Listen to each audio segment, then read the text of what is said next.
Hey, how you doing, everyone? Sean with Triangle Truth here, and it has been a while, but rest assured, I am back. Today, I kind of wanted to talk to you about some of my favorite crossovers in comics. And let me caveat that by saying that when I say crossover, I mean like two different teams or people from actual different companies crossing over into an issue, not something like a Justice League or Avengers, or something Civil War where the same universe, so to speak, comes together. I call that more of like a team up. Say what you will down in the comments, that's just my view on it. So these are going to be, a list of those who are like, somebody from IDW and DC getting together. So just wanted to caveat that before anybody in the comments was like, well, hey, what about, Superman and Batman? That's an iconic team up. We all know that one. So I have 4 that I'm going to do, and I have one honorable mention that I will do here at the end. So with that said, let's jump into it. So the first one I got is actually the team up that brought me into the entire comic book universe, and that is Batman Teenage Mutant Ninja Turtles. And I'm talking about actually the 1, 2, and 3. They've done 3 team ups with them in this particular iteration. When I first got into comics about, let's say 4, maybe 5 years ago, I just happened to be in the shop. I really wasn't too interested, but I was glancing at the wall anyway because I've always liked comic movies and cartoons and this and that. So at least I had an idea of some of the heroes, your well-known heroes. And there was an issue number 1 of Batman Teenage Mutant Ninja Turtles from the very first crossover.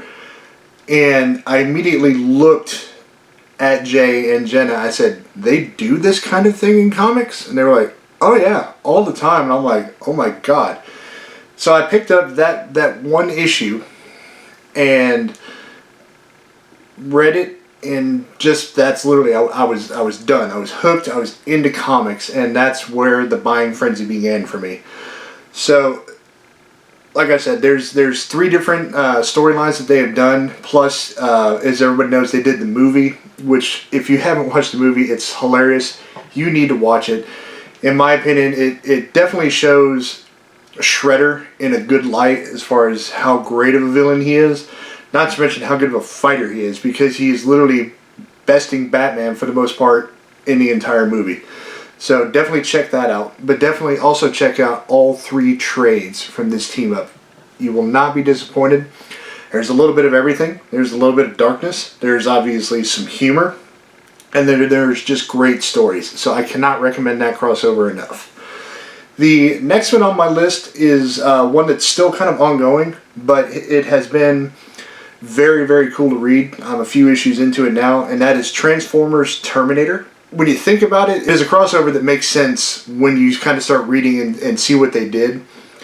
And ironically, in this one, they've almost turned Skynet and the Terminators into the good guys. And the first issue kind of opens up, and this will be about as much of a spoiler as I give, but they literally kind of do like Terminator 1, where they send someone back in time, and they do, that with Terminator 1. Well, they send the Terminator back, but what they're trying to do is prevent, I guess, the landing and the Decepticons from taking over Earth. And that's really kind of where it leads off, except it doesn't take place in California. It takes place up in Oregon, believe it or not, because they're trying to go near a mountain. And I thought that was really cool. It's a really cool crossover. Sorry, I'm mixing my words up, but it's a really cool crossover. They've done a lot with like the Transformers and crossing them over. I mean, there's even a Transformers My Little Pony one, which I haven't read it yet. Jenna has, and said it's the crossover you didn't know you wanted until you read it. So that was her description of it, and so definitely it's one of those, should definitely check it out. The next one on my list is another one that I found a little unusual, but when you read the stories, again, they tie it in really nicely. It is Teenage Mutant Ninja Turtles and Ghostbusters. Now that I'm actually kind of talking about this one, I realized that I kind of broke the rule here with they can't be the same universe, because if I remember right, TMNT and Ghostbusters are all IDW characters, so my bad. Take that whole caveat out at the beginning of the video, hey, yeah.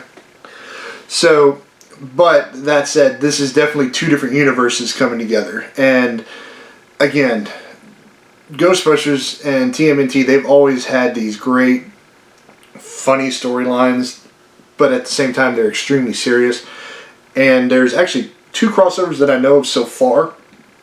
I know I have number 2. I haven't actually been able to buy all the issues from the first one. I actually learned about this crossover by getting issue 1 from the second one. So, but again, it's great back and forth. You kind of see Donatello really able to shine in this particular series because he gets to work with Egon and Ray and them, and you really see where his intelligence comes through, and you really see the strength of his character. And I like that. I've always been a huge fan of Donatello. I know we all love the other 3 for various reasons, but Donnie is definitely the underrated turtle. So you get to see him shine a lot more in a couple of these series. So definitely get to your local comic shop and check those out. The very last one is another one that's a crossover that came out very early on in my reading. And it, again, is 2 teams that I am huge fans of. And that it was the Justice League Power Rangers crossover. I want to say this was 6 issues. It literally has to do with, obviously, the Power Rangers coming over, and they actually are coming over to the DC universe to find out what's going on. And, of course, Justice League and them kind of first meet up, and they have the Megazord out. You hear reference to jokes like, hey, look for the little red speedy guy, and, Flash is running around doing his thing. And then when they all kind of get to fight hand to hand, you see, Justice League kind of realizes, oh, the Power Rangers are quite a bit stronger. Of course, a lot of people don't realize that they get the enhanced strength and speed and everything when they morph and whatnot. So you see that a little bit on display, because that is definitely not something that they highlight a lot in the past, if I can remember correctly. If not, let me know in the comments. But again, an overall fun and really good storyline that you definitely need to check out. I hope that they do another one, because to me it was that good. But maybe, if you want, bring the DC guys over into the IDW universe, do the reverse and see what they've got. I think you can do a hell of a story on that. The very last thing I got is an honorable mention, because this is a series that literally just debuted within the last month. Issue 2 has only actually come out within the past week. But I think it's going to be one of those events that it's going to be one of the best crossovers of all time. Ironically enough, the series is called Crossover, and it's being done by Donny Cates and Frank Shaw, which are the legendary team behind my favorite comic story of all time, that's God Country. And Donny has done countless other things that have been amazing. We're all huge fans of him here on the channel. So, but why I think this will be one of those that's just going to be talked about for years is the way they present everything in the opening story, or the opening issue I should say. There's almost no limits as to who we could see here. They've already teased, spoiler alert, Superman, at least in the first issue. But I hope that we get to see DC characters, Marvel characters, more, IDWs, just anybody is the limit here. Image characters and stuff like that. So I hope that it's kind of a sky's the limit thing, and they really do what they can to bring out all these different characters over the next several issues. And I think that is what we're going to see. Anyways, that is all I've got for today, everyone. I hope everyone has been enjoying their winter season so far. I hope everyone is still safe and healthy. As always, I'll catch you next time. Have a good one, everybody. Later.